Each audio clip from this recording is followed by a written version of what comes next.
Pomaže Bog, draga braćo i sestre, prenosim vam pozdrave od Srpskog centra ekologije iz Lazarevca. Dogodine, kao što znate, slavimo 100. godišnjicu Kolubarske bitke i evo, već sada vas od srca pozivamo na taj izuzetno značajan događaj.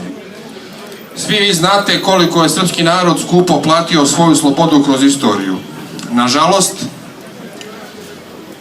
u pripremi je izmena zakona o zabrani uvoza, prometa i proizvodnje genetski modifikovanih organizama.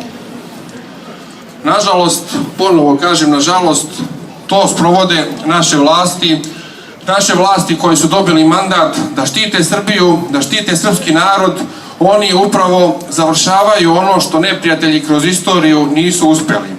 Ono što nisu uspeli puškama, kamama, bajonetima, ono što nisu uspeli osiromašenim uranijumom, upravo pokušavaju naše vlasti legalizovanjem otrova zvanog genetski modifikovani organizmi, legalizovanjem otrova sa nadimkom hrana. Nadam se da to neće proći. Srpske Dveri, Srpski centar ekologije i još 20 patriotskih i ekoloških organizacija 4. decembra na Ovedenje, na veliki praznik, na Sveto Ovedenje, organizuju protest ispred Skupštine Srbije i ovim putem vas pozivamo da to propratite, da dođete, da zajedno kažemo ne, da organizovano kažemo ne. Srbija je zemlja seljaka, Srbija je zemlja poljoprivrede.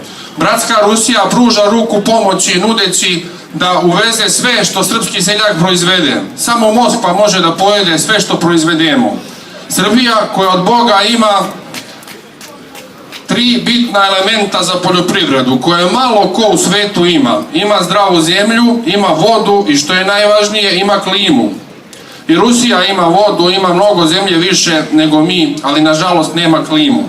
2009. godine kada sam bio u gostima na poziv jedne srodne organizacije ekološke u Rusiji sam video paradajz koji je narandžast. Ne može da podzrveni jer nema klimu. U julu mesecu je temperatura bila 26 Celzijusa, leta gospodnjih 2009. Znači samo Srbija ima sve parametre za proizvodnju zdrave, zdravstveno bezbedne i organske hrane.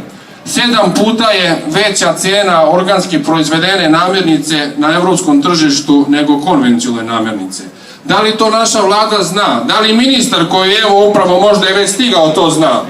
Da li zna da ne može i neće moći da uništi Srbiju? Ako ne zna, poručimo mu danas, ako ne zna, poručimo mu 4. decembra, izađimo na ulice, izađimo pred Skupštinu, medije su već okupirali, da nam nije interneta, malo šta bi se ovome uopšte i znalo, stručna javnost ćuti, čast izuzecima poput časnog profesora Ševarlića i Miše Dimitrijevića, ali sve su učinili da ovu istinu sklone.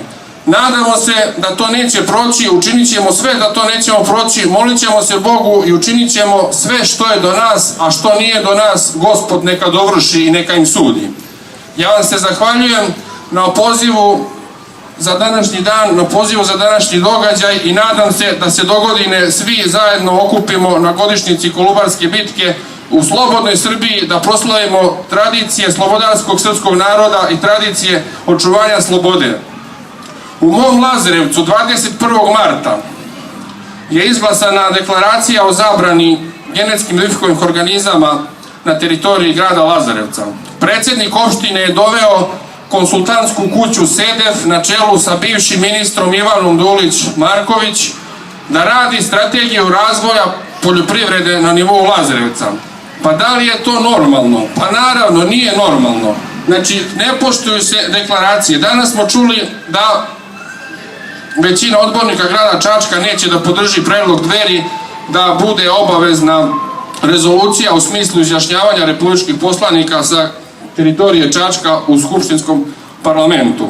Znači, podsjetimo im da smo mi, narod, njima dali mogućnost da odlučuju u naše ime i da upravo mi, narod, tu mogućnost možemo da im oduzmemo. Tačno je, oktobarske promene su krenule iz Čačka, ali prošle su kroz Lazarevac, stigle su do Beograda i ja vas pozivam 4. decembra da se svi vidimo ispred Skupštine Srbije i da im zajedno kažemo jasno i glasno ne. Ne trovanju naroda, ne trovanju Srbije, živeli svako dobro od Boga.